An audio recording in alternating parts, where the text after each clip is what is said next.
Oh, hello, dear viewer. It is Unclejona here again. We are in December, and this is usually when I'd be doing my beer advent calendar, but I'm not doing one this year. I've got plenty beers that need to be used up. I've done a bit of an audit, and yeah, I've decided I've already done one, so you can look at my last review, but I'm going to do another one from the Celtic Nations magazine. And we are going across, or up, I should say, to Bonnie, Scotland. And we're looking at something that involves these guys, Crisp, and we're in Scotland. And it says there, our farms are within, or 90% of our farms are within 50 miles of Alloa, up in Scotland. And that can mean, well, I thought it might be something different, but that's the beer we're doing today. Alloa Gold. Oh, is it going to focus on there? No, but basically they're using crisp, uh, which usually they used a lot for the whiskey industry. I believe they started in Speyside, which is that dobber on Scotland that basically points towards Ireland. And they were talking about building a tunnel or a bridge or all that kind of nonsense between Scotland and Northern Ireland across the Dobber. So that would be quite cool. But now, crisp for beer anyway, are in Alloa.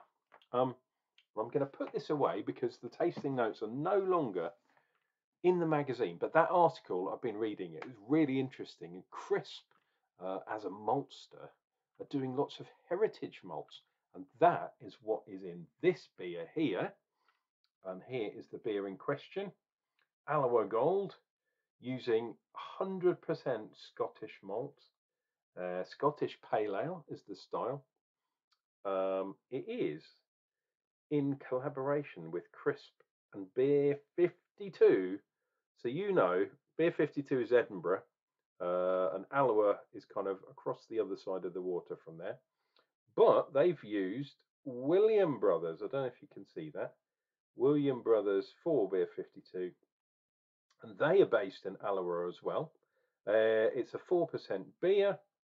The malts in there, it doesn't quite say there, but they're using Scottish Heritage malt, but they're also using a bit of Carragold. So let's read this. So Alloa Gold, a Scottish Pale Ale.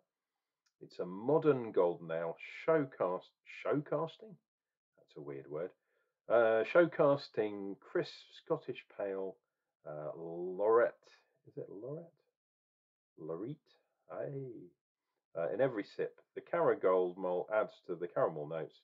Touch of toffee, backed up by traditional hops, which I believe in this case are First Gold, which, yeah, they grow them up there, but they also grow them where I am, down in Kent, so that's cool.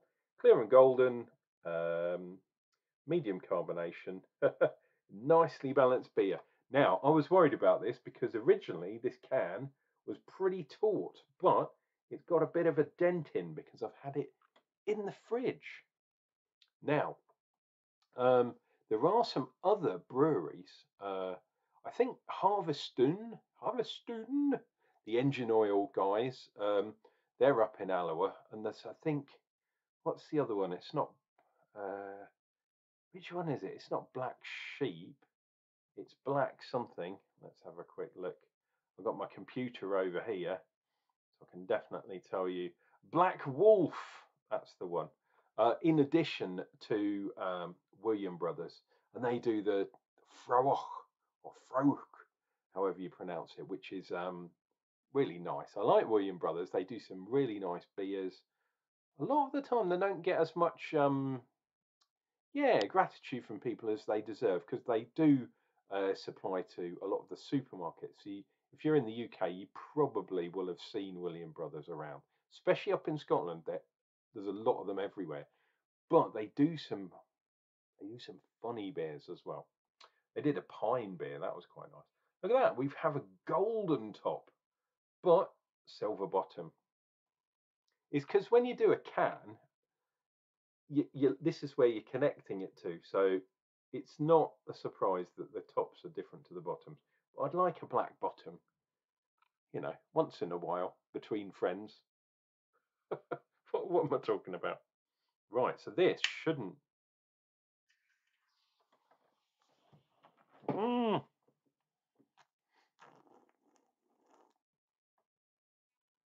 Shouldn't explode, but bugger me, has it? Oh, it's been a while, dear viewer. It's been coming. It's definitely been coming. So I do have in my back pocket, as part of my beer EDC, as it were, have got my bandana, which I'm using to mop up the spillage. Jesus. And look, I don't know if you can see, but look, I haven't even opened the top yet. That was just from cracking the can. Exploded everywhere. Dear viewer, I was going to cut it, but I'm not going to, because you know me, I like doing my one trick ponies. There we go. So that's now open. Medium carbonation, eh? Yeah, right. My God. Right, so let's get this bad boy into a glass. And let's do a gentle pour, because I believe the medium carbonation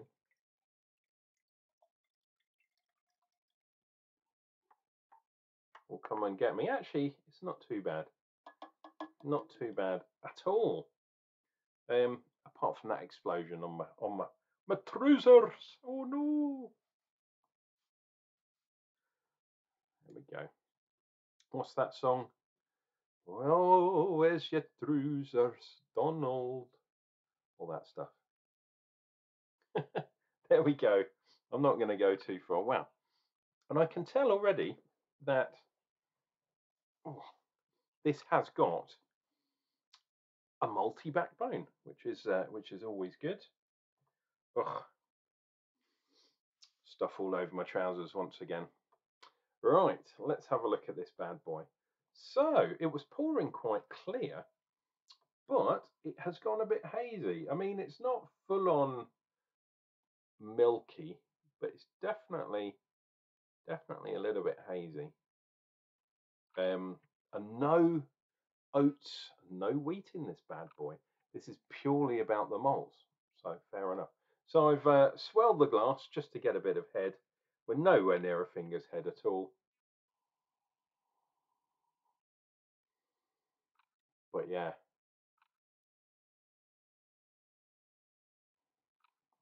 this is all about gnarly malt. Maybe a touch of sweetness there too. No detectable hops. So I'm guessing the hops were purely for the bitterness. And they say showcasing, yeah, showcasing the malts. Right, let's get back onto the right page on the computer. Subtly done. No one will notice. Right, cheers and beers, guys. To your good health and mine. And yeah, hopefully, cheers to the no more exploding cans. See what we get.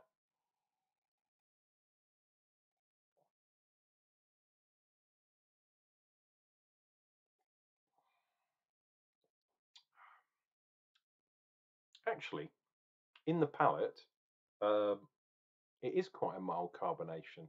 So I don't know what that thing. I didn't shake the can. I was very careful. I chilled it down. I just had it in the thing for too long. I'm not sure what the. I think it's still within date. It must be. Oh, he says, having it the right way up. Best before 25. Wow. So I had a year and a bit left on the thing, but yeah, obviously left it too long. Now, interesting. Purely with malt, we have got an absolutely nice fat tide line there. Hopefully that will continue. But yeah, this one is similar to the rye kind of beer that I did not that long ago. This is all about the whole meal, about the real gnarly bready kind of things, biscuit even.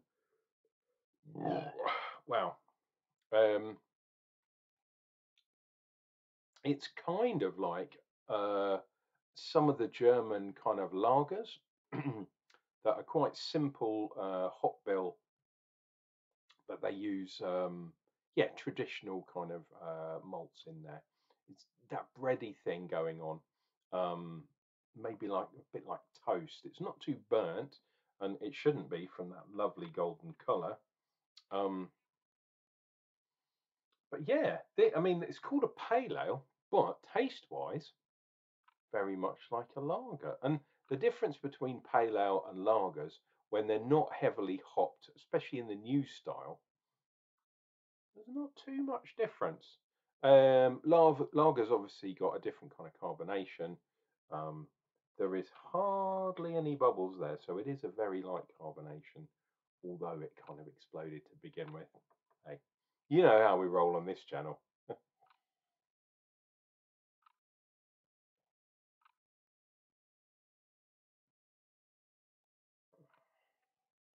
Or if I ever get viral and successful from doing these beer reviews, I'm going to employ someone purely to open my cans, so that way I don't get stuff all over my trousers. In fact, when I get my long overdue lottery win, I might do that. I might put an advert to say beer opener needed.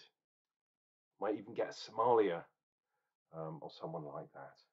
Look at that. That's another selfish tide line. That's ridiculous. How fat that one is.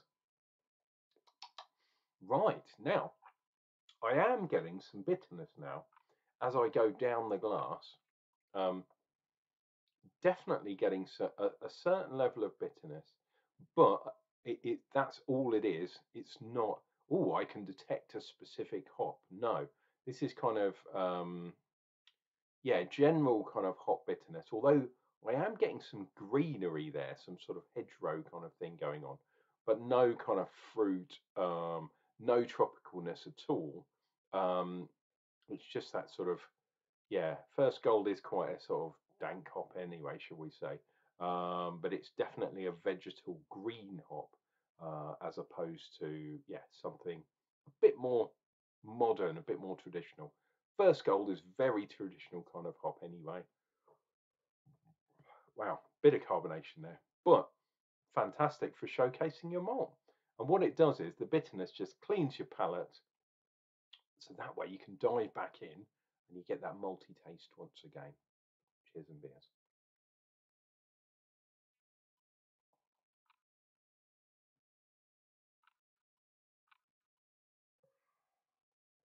And there we go. Another tide line down at the bottom there. Absolutely fantastic. Lovely beer. Little bit of sweetness I'm getting now. Again, the profile of the beer has changed once again. Tends to do that with beer, especially if you've had them a while. So there we go. There's the Alloa Gold Scottish Pale Ale, collaboration between Crisp and Beer 52. So if you haven't got one of these, yeah, you probably can't get hold of these now, I would say. But what I would say is look out for Crisp as a maltster, um, especially if you're in the UK. If you're further afield, I'm sure there are lots of yeah, smaller. I mean, Crisp is big though, but there's smaller kind of maltsters in this case for doing heritage malts. Um, that what's the other ones they do? Off the top of my head, there's the Chevalier malt, which I'm definitely going to try once I get my brewing set up again. Um, and Plumage Archer, that's the other one, which is another really traditional malt. So I think it's fantastic what these guys are doing, trying to resurrect the yeah, the really old traditional malts that aren't used so much these days. I mean, we've got things like I said before, like the optics and well, wow, what's that one? I had it in my head and now it's totally dropped out of my head. Two rows, obviously, and six rows and things like that are the American ones. Um, that's really annoying when you've got something in your head, but you're talking and it just pops out of your head. And Marisotta, that's the one. Jesus Christ, how can I forget Marisotta? Um, but yes, that some people think Marisotta is the heritage malt of the UK, and it kind of is in a certain way. But there's definitely these other ones, and Crisp do ship internationally. So I would be very, very pleasantly surprised to see breweries maybe in America or maybe on the continent, Germany perhaps, using some of these heritage malts uh, coming from the UK. Absolutely fantastic. Guys, I probably ranted a bit too long. Oh, I didn't tell you because I'm absolutely freezing cold. Got my woolly hat on today.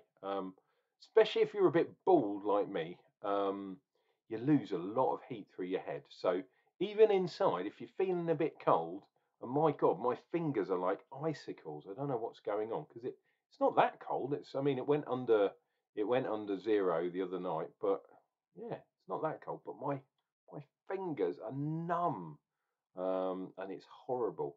But yeah, put a hat on, and it really does warm you up. Little tip from Unclejona to you guys. Wow, bit of gas coming out, but that's what happens when you drink beer, dear viewer. Please take care of yourselves. Please take care of each other. And I'm going to start drinking some of my vocation special beers very soon. And hopefully you'll join me over this festive period. And yeah, we'll be back with beer reviews all around real soon.